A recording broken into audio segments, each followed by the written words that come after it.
God says, ದೇವರು ಹೇಳುತ್ತಾರೆ, your longing, your desires will be fulfilled.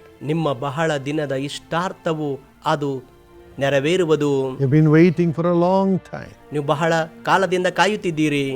but God will fulfill the longing of your heart. ನಿಮ್ಮ ಹೃದಯದ ಇಷ್ಟಾರ್ಥವನ್ನು ದೇವರು ಆತನು ನೆರವೇರಿಸುವನು. It will be a tree of life. ಅದು ನಿಮಗಾಗಿ ಜೀವ ವೃಕ್ಷವಾಗಿರುವುದು. Proverbs 13:12 says so. ಜ್ಞಾನೋಕ್ತಿ 13:12 ಹೇಳಲ್ಪಟ್ಟಿದೆ. This is God's promise for you. ಇದು ನಿಮಗೋಸ್ಕರವಾಗಿರುವ ದೇವರ ವಾಗ್ದಾನ.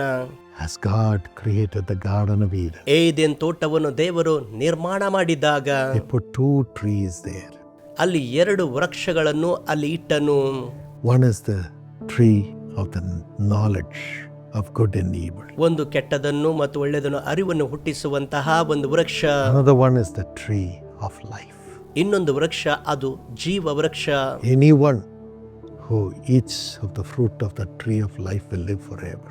ಯಾರಾದರೂ ಆ ಜೀವ ವೃಕ್ಷದ ಫಲವನ್ನು ತಿಂದರೆ ಅವರು ಸದಾಕಾಲ ಜೀವಿಸುವಂತವರಾಗುವರು.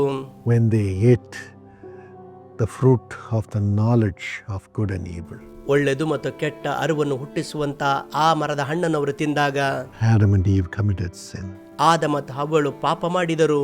They were then thrown out of the Garden of Eden ಮತ್ತು ಏದೆನ್ ತೋಟದಿಂದ ಅವರು ಹೊರಗೆ ತಳ್ಳಲ್ಪಟ್ಟರು.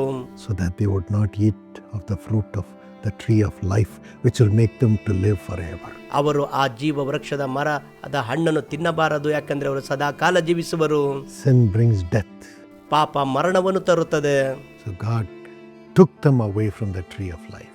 ಆ ಜೀವ ವೃಕ್ಷದಿಂದ ದೇವರು ಅವರನ್ನು ತೆಗೆದುಕೊಂಡು ಹೋದನು. But then ಆಗ through Jesus Christ, ಯೇಸು ಕ್ರಿಸ್ತನ ಮೂಲಕವಾಗಿ as He went through death, ಮತ್ತು ಆತನು ಮರಣದ ಮೂಲಕ ಹಾದು ಹೋದಾಗ He produced life and resurrection. ಮತ್ತು ಆತನು ಜೀವ ಪುನರುತ್ಥಾನವನ್ನು ಉಂಟು ಮಾಡಿದನು.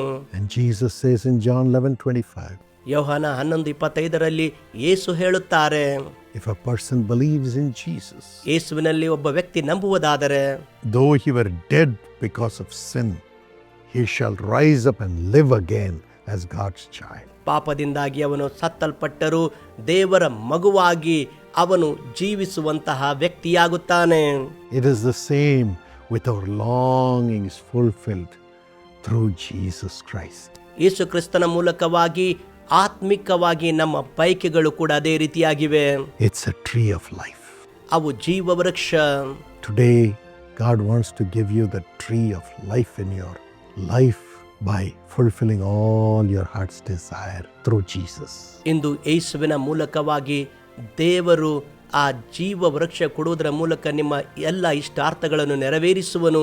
And not only will you live through the tree of life, ಜೀವ ವೃಕ್ಷದ ಮೂಲಕವಾಗಿ ನೀವು ಮಾತ್ರ ಬದುಕುವಂಥದ್ದು ಮಾತ್ರವಲ್ಲ, according to Revelation 22:2, ಪ್ರಕಟಣೆ 22:2 ಪ್ರಕಾರವಾಗಿ you will have the leaves of the tree of life, which brings healing to the nations.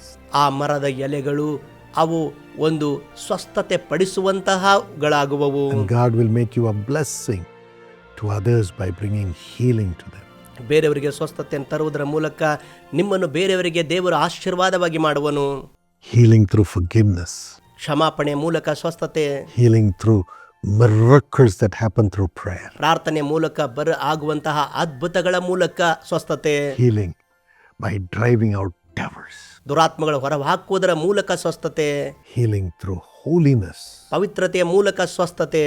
All this brings the tree of life for us to live in this world through Jesus. ಯೇಸು ಕ್ರಿಸ್ತನ ಮೂಲಕವಾಗಿ ಈ ಲೋಕದಲ್ಲಿ ನಾವು ಜೀವಿಸಲು ಈ ಜೀವ ವೃಕ್ಷವು ನಮಗಾಗಿ ಬರುತ್ತದೆ. And He gives us the right to eat from the tree of life again. ಮತ್ತೆ ಆ ಜೀವ ವೃಕ್ಷದಿಂದ ಮರದ ಹಣ್ಣನ್ನು ತಿನ್ನುವುದಕ್ಕೆ ಮತ್ತೆ ನಮಗೆ ಹಕ್ಕನ್ನು ಕೊಡುತ್ತಾನೆ. Revelation 2:7. ಪ್ರಕಟಣೆ 2:7 ಪ್ರಕಾರ As we are victorious over sin, God gives us the power to eat from the tree of life. ಪಾಪದ ಮೇಲೆ ನಾವು ಜಯ ಹೊಂದುವಾಗ ಆತನು ಜೀವ ವೃಕ್ಷದ ಹಣ್ಣನ್ನು ತಿನ್ನುವಂತಹ ಒಂದು ಅವಕಾಶ ಸೌಭಾಗ್ಯ ಕೊಡುತ್ತಾನೆ. And live with Jesus. ಯೇಸುವಿನೊಂದಿಗೆ ನಾವು ಜೀವಿಸುತ್ತೇವೆ, both in this world and after our death. ಮತ್ತು ಈ ಲೋಕದಲ್ಲಿಯೂ ಮತ್ತು ಇದಾದ ನಂತರವೂ ಕೂಡ. how to become victorious. ಹೇಗೆ ನಾವು ಜಯವೀರರಾಗಬೇಕು. Revelation 12:11 says, ಪ್ರಕಟಣೆ 12:11 ಹೇಳಲ್ಪಟ್ಟಿದೆ, we shall overcome the accuser, the devil, by the blood of the Lamb and the word of our testimony about Jesus. ಮತ್ತು ನಾವು ದೇವರ ವಾಕ್ಯದ ಮೂಲಕವಾಗಿ ಯೇಸು ಕ್ರಿಸ್ತನ ರಕ್ತದ ಮೂಲಕವಾಗಿ ಆ ದೂರುಗಾರನ ಮೇಲೆ ನಾವು ಜಯ ಹೊಂದುತ್ತೇವೆ. May God give you the grace ದೇವರು ಈ ಕೃಪೆ ನಿಮಗೆ ಕೊಡಲಿ. to be cleansed with the blood of Jesus from all our sins, ನಮ್ಮ ಎಲ್ಲ ಪಾಪದಿಂದ ಯೇಸು ಕ್ರಿಸ್ತನ ರಕ್ತದಿಂದ ಶುದ್ಧೀಕರಿಸಲ್ಪಡುವುದಕ್ಕಾಗಿ, and to carry his word of testimony to all people to make them live through Jesus. ಆತನ ವಾಕ್ಯದ ಸಾಕ್ಷಿಯನ್ನು ಎಲ್ಲಾ ಜನರಿಗೆ ನಮ್ಮ ಬಾಯಿಯ ಮೂಲಕ ನಾವು ಹೇಳುವಂತವರಾಗುವಂತೆ Would you surrender your life to Jesus? ನಿಮ್ಮ ಜೀವಿತ ಯೇಸುವಿಗೆ ಒಪ್ಪಿಸಿ ಕೊಡುವಿರಾ? Father, ತಂದೆಯೇ, thank you for the tree of life. ಜೀವ ವೃಕ್ಷಕ್ಕಾಗಿ ನಿಮಗೆ ವಂದನೆ. As we have our sins forgiven, ಮತ್ತು ನಮ್ಮ ಪಾಪಗಳು ಕ್ಷಮಿಸಲ್ಪಟ್ಟಿವೆ. you are making us enter and receive the fruits and the leaves of the tree of life. ಆ ಜೀವ ವೃಕ್ಷದ ಹಣ್ಣುಗಳನ್ನು ಮತ್ತು ಎಲೆಗಳನ್ನು ಹೊಂದುವಂತೆ ನೀನು ನಮಗೆ ಮಾಡುತ್ತಿದ್ದೀಯೇ.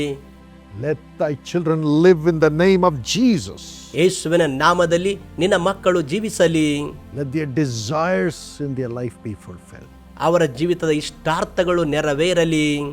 Let them be victorious in everything. ಎಲ್ಲದರಲ್ಲಿ ಅವರು ಜಯವೀರರಾಗಲಿ. Thank you for this blessing. ಈ ಆಶೀರ್ವಾದಕ್ಕಾಗಿ ವಂದನೆ. In Jesus' name. ಯೇಸುವಿನ ನಾಮದಲ್ಲಿ Amen. Amen. God bless you. ದೇವರು ನಿಮ್ಮನ್ನು ಆಶೀರ್ವದಿಸಲಿ.